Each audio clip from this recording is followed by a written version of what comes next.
পহেলা বৈশাখ মানেই মাছে ভাতে বাঙালি। আজকের দিন যদি ভালো মন্দ খাওয়া যায়, সারা বছরটাই কিন্তু ভালো মন্দ খাওয়া যায়, এইটাই কিন্তু ধারণা। হ্যালো বন্ধুগণ, আসলে আপনার সবাই ভালো আছো, আমি কিন্তু ভালো আছি। এই যে প্রথমে মাছগুলোর আগে থাকতে দুইটাই লইছি, মুরুই ভাই একটা বড় সেই মাছ আনছিল, ওই মাছ দিয়ে কিন্তু কয়েক পিস লইছি, 5 পিসের মতন। ওই মাছগুলোর আবার একটু হলদির গুঁড়া, লবণ, একটু চাউলের গুঁড়া আর পরিমাণ মতো একটু তেল এই দিয়ে সুন্দর হয়ে মাইকে লইতে আসি। মাইকে 10-15 মিনিট থুই দেবো, হেলে মাছের গায়ে কিন্তু মশলাপাতি ঢোকবে, খাইতে কিন্তু ভালো লাগবে। যাই হোক, এই মাছগুলোর মাইকে থুয়ে দিতে আসি। আর ওই পাশে কিন্তু এখন লাগবে যে চুলা দাঁড়ানোর লেগে দাউড়, সেই দাউড় আনতে যাম। মানে মই যে জায়গায় রাঁধতে আসি ওই সামনেই কিন্তু দাউড় আছে। এই জায়গাতে যেগুলো আর কি শুকনো একটু বেশি শুকনো হয়েছে ওইগুলো কিন্তু নিয়ে যাইতে আসি।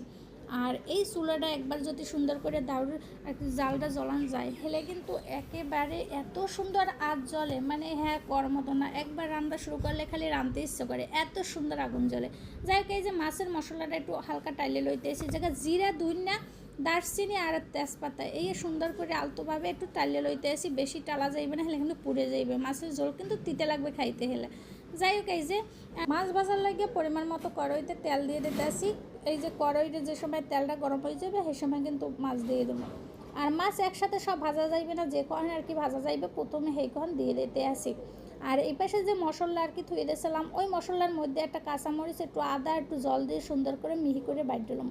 পাটা পুতায় বাটা যে কোনো মশলা দিয়ে যে কোনো রান্না খাইতে যে কি মজা। আর হেল লাগে যদি এরকম মাটির চুলায় রান্না হয়, হেলে তো কোনো কথাই নেই। মাছ কিন্তু এক পাশ ভাজা হয়ে গেছে, পর মই কিন্তু আর এক পাশ ফিরিয়ে দিতে আসি। আর মাছগুলো একটু লাল লাল করে ভাজা লইলে ঝোলের মাছ বিশেষ করে খাইতে খুবই ভালো লাগে। যাই হোক, এই যে মাছগুলোর এপাশ ওপাশ সুন্দর করে ফিরিয়ে দিতে আসি। আর এই পেশে ওই যে বাটা মশলা থইছিলাম ওইটাও সুন্দর করে মিহি করে বাইডে লইতে আসি। আর এই যে মাছগুলো কিন্তু ভাজা হয়ে গেছে, একটু লাল লাল করে সুন্দর করে ভাজা লইছি। এখন যে বাকি 2 পিস আছে ওই মাছগুলোও দিয়ে দিতে আসি। আর এই যে কি সুন্দর প্রাকৃতিক দৃশ্য, মানে এই জায়গার এই দৃশ্যগুলো দেখতে সবচেয়ে বেশি ভালো লাগে। আর মাছগুলো আবার ওই যে 2 পিস মাছ ছিল, ওই মাছগুলোও সুন্দর করে ফিরিয়ে দিতে আসি। আসলে মাছ সব একটু অল্প অল্প আঁচ দিয়ে সুন্দর করে ভাজে লইতে হইবে। ঝোলের মাছ একটু সুন্দর করে কড়া করে লাল করে ভাজে লইলে সবচেয়ে বেশি ভালো লাগে খাইতে। আর এই পাশে কিন্তু এখন আমি আগে থাকতেই ওই যে মশলা জোগাড় করে রাখছি, ওইগুলো ফোড়ন দিয়ে দিতেছি। জিরা, দারচিনি, এলাচি, তেজপাতা। আর এর মধ্যে ফোড়নটা যে একটু সুন্দর করে ভাজা হয়ে গেছে, একটু টমেটো দিয়েছি। আর এই পাশে কিন্তু আবার একটা মশলা মিক্স করতে আসি, এই যে লবণ, হলদির গুঁড়ো, মরিচের গুঁড়া এই দিয়ে সুন্দর করে একটু লাড়াচাড়ার উপর রাখতে আসি।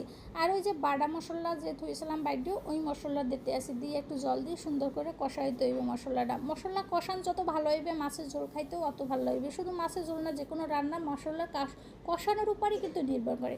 যাই হোক, এই যে কষানো সুন্দর হইতে আসে, উপরে যে সময় তেল ভাসি হচ্ছে ওই সময় কিন্তু পরিমাণ মতো ঝোলে লেগে জল দিয়ে দিতে আসি। আর জলটা যে সময় ফুটে ওঠে ওই সময় কিন্তু মাছ